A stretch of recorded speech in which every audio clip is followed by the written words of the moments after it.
bago tayo mag-secret file, ay ilike mo muna ang video na to at mag-subscribe na sa aming YouTube channel. Don't forget to click the notification bell para hindi ka nahuhuli sa latest episode ng DJ Rocky's Secret Files.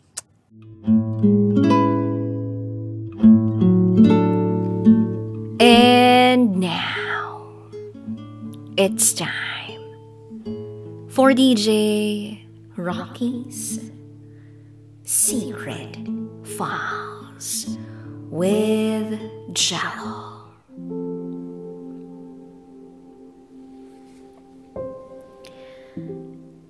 Naulila na nga ang pinsan ko, pero pati ang mamanahin niya, inangkin pa ng iba.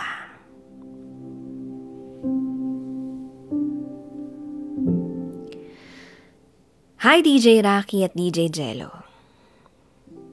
Bago ang lahat, ipagpaumanhin niyo sana ang emosyon ko sa sinusulat kong kwento. Mabigat kasi ang nararamdaman ko dahil sa mga nangyari. Puno ako ngayon ng galit, ng pagkamuhi, at ng matinding pagkadismaya. Sa ngayon, hindi pa ako handang bitawan ang mga mabibigat na emosyong ito.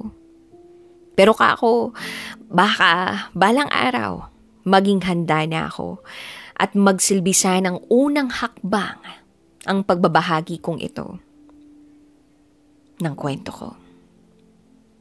Itago niyo ako sa pangalang Susana. At ito, ang aking secret file. 9 na taong gulang ang pinsan kong si Alvin noong maulila siya sa 2 niyang magulang. Simula noong naaksidente ang kanyang mga magulang, dito na siya sa puder namin tumira at lumaki. Itinuring ko na si Alvin na parang tunay ko na ring kapatid. Ni minsan, hindi ko siya tinratong iba sa amin. Lubos namin siyang tinanggap ng buo. At noong kinupkup namin siya, walang kahit anong kapalit ang hiningi namin mula sa kanya o inasahan. Hindi namin ugali ang maningil ng utang na loob sa kahit sino. Lalo na kung kadugo naman namin ng natutulungan namin. Hanggang sa yun nga, lumaki sa poder namin si Alvin. Isang araw, napagdesisyonan niyang umuwi na sa probinsya namin dahil may naiwang lupain at maliit na bahay ang mama niya ron. Sa mama pa rin niya nakapangalan ang titulo kasi nag-iipon pa siya ng pera na gagastusin sana sa pagpapalipat ng titulo sa kanyang pangalan. Pero sa pag-uwi ni Alvin sa probinsya namin, hindi namin inaasahan na malaking problema pala ang haharapin niya. Problemang may kaugnayan sa lupain at bahay na nakapangalan sa mama niya. Yung mga ari-arian na sana ay siya ang mismong makikinabang, tila inangkin na pala ng iba. Ang masakit pa dyan, DJ Rocky at DJ Jello, ang umangkin ng lupain at bahay ng mama ni Alvin ay ang mismong tiyahin pa namin. Kasama ang mga gahaman niyang anak. Ipinagpipilitan nilang kanila raw ang lupa na yun. Ang dahilan? Sila raw ang namuhunan sa pagpapaganda ng bahay at sila raw ang nagpaayos ng mga pader sa lupang yun. Kahit na may pinanghahawakan si Alvin na titulo, pinipilit pa rin nilang angkinin ng ari-ariang yun. Oo, wala raw bisa ang titulo na ipinapakita ni Alvin. Gawa-gawa lang daw yun. Yun yung pinaglalaban nila. Kung isipin nga ilang taon nilang pinagkakitaan yung bahay at lupa na yun. Kasi pinaupahan nila yun kung kani-kanino. At yung perang kinita, kanino napunta yun? Sa kanila lang ni isang kusing walang natanggap si Alvin, wala. Samantalang, siya ang karapat-dapat na magmay-ari ng bahay at lupa kung saan sila ngayon nanunuluyan. Oo nga, walang naiambag si Alvin sa mga panahon na ang tiyahin namin at ang mga anak niya ang nasa bahay. Totoo yun. Kasi nga nasa poder namin si Alvin. Menor de edad ang bata. Wala pa siyang kakayanan na manirahan dun sa bahay ng mag-isa. At dahil wala nun si Alvin, ito namang mga kamag-anak namin napaka-oportunista. Inangkin yung bahay na hindi naman talaga kanila. Habang nagkakainitan na ang diskusyon sa pagdating ni Alvin sa bahay niya sa probinsya, nagdesisyon si Alvin na humingi ng tulong sa amin. Hindi siya pinatuloy ng tiyahin namin. Ipinagtulakan pang ang umalis at bumalik na lang daw sa amin. Ang lakas ng loob. Na ganun-ganunin lang nila yung pinsan ko. Kaya pinayuhan namin si Alvin na bumalik muna sa amin para planuhin ang susunod na hakbang. At nang tuluyan niyang mabawi ang bahay at lupa na sa kanya naman talaga, na inagaw lang ng mga oportunista naming kamag-anak. Isang araw sinamahan ko si Alvin sa probinsya para harapin ang mga kamag-anak namin na nag-angkin sa lupa at bahay ng mama niya. Nagdala kami ng certified true copy ng titulo na nakapangalan mismo sa mama ni Alvin. Pero ang hindi namin inaasahan, DJ Rocky at DJ Jello, ay may nakahanda na rin pala silang dokumento. Inilabas nila ang kanilang kopya ng Deed of Absolute Sale. May ilang kopya sila ng Deed of Absolute Sale. At ang gusto nilang mangyari, pirmahan ni Alvin ang kasulatan na yon na ibinibenta na ni Alvin sa kanilang lahat ng ari-arian na nasasakupan ng pag-aari ng mama niya. Ganun! Ganun sila kagarapal. Ganun sila kaganid. Habang nasa kainitan kami ng diskusyon, tinitingnan ko lang si Alvin. Hawak-hawak niya yung mismong certified true copy ng titulo ng ari-ari ang dinedepensahan namin ng mga oras na yun. At ang tanging tumatakbo lang sa isip ko ay, ilalaban pa ba ni Alvin ang kanyang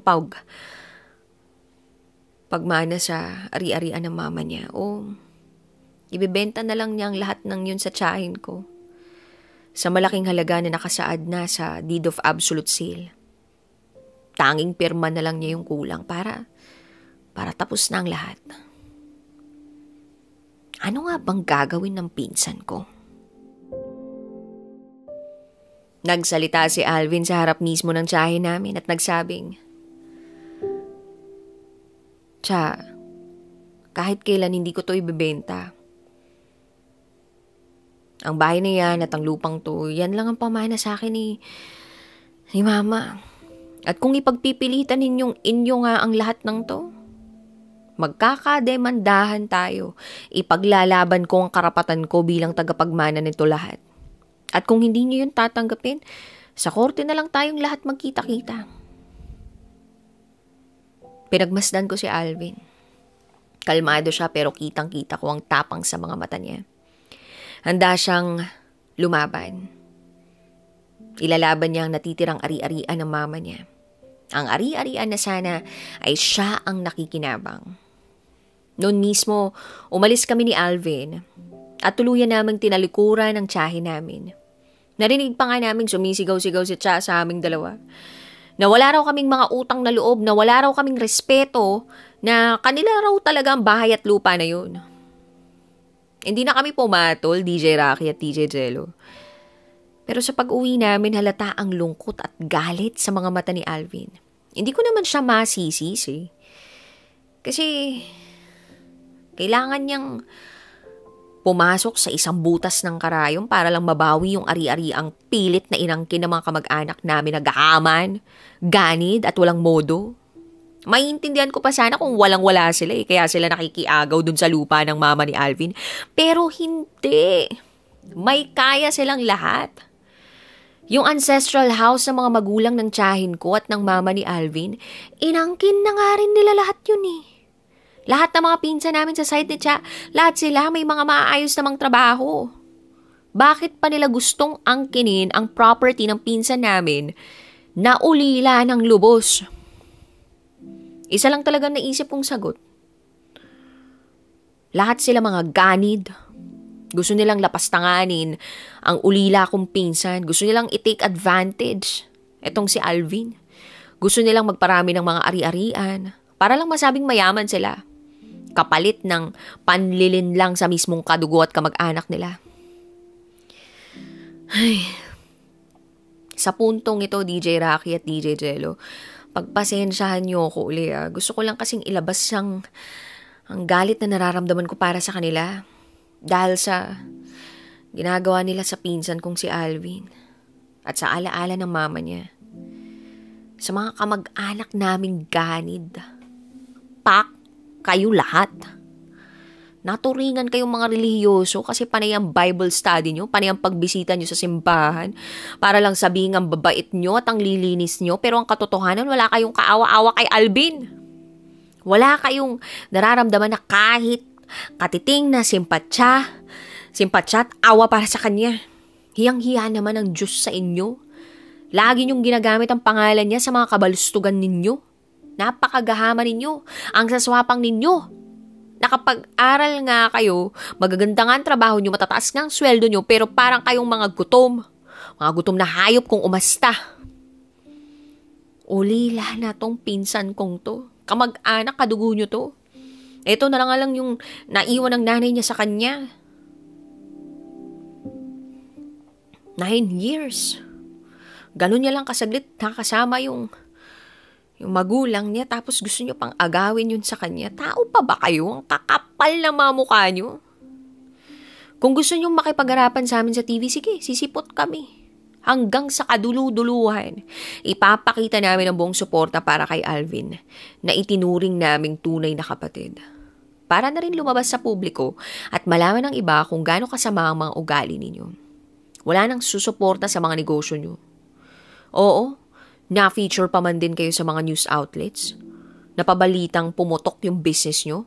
Pero sinisiguro ko na kapag itinuloy nyo ang kabalastogang ginagawa nyo kay Alvin, ito ang magiging simula ng pagbagsak ng negosyo nyo, ng pangalan nyo, ng future nyo. Ito ang downfall nyo. DJ Rocky and DJ Jello, hindi ko napapangalanan ng mga kamag-anak namin na puro ganid. Sa ngayon, naghahanda na kami na isang guni sa isang abogado ang legal na pagpuproseso sa pagbawi namin sa ari-arian ng mama ni Alvin. Napilit inaangkin ng tiyahin namin at ng mga anak niya. Hindi kami titigil hanggat hindi namin nakukuha ang hustisya. Kung hindi lang sana garapal tong mga to, kung hindi lang mga gahaman, hindi na sana aabot ang lahat sa ganito eh. Pero sa kung ganitong paraan nila gusto makipaglaban, hindi kami yuyuko na lang at susuko. Lalaban kami dahil nasa panig namin ang katotohanan. At higit sa lahat ang Diyos. Alang-alang sa kinabukasan ni Alvin, hindi namin siya tatalikuran. Kasama niya kami sa labang ito. Hanggang dito na lang po muna DJ Rocky at DJ Jello. Pasensya na po sa mga nasabi ko laban sa mga kamag-anak namin. Muli, ako si Susana. At ito ang aking secret file.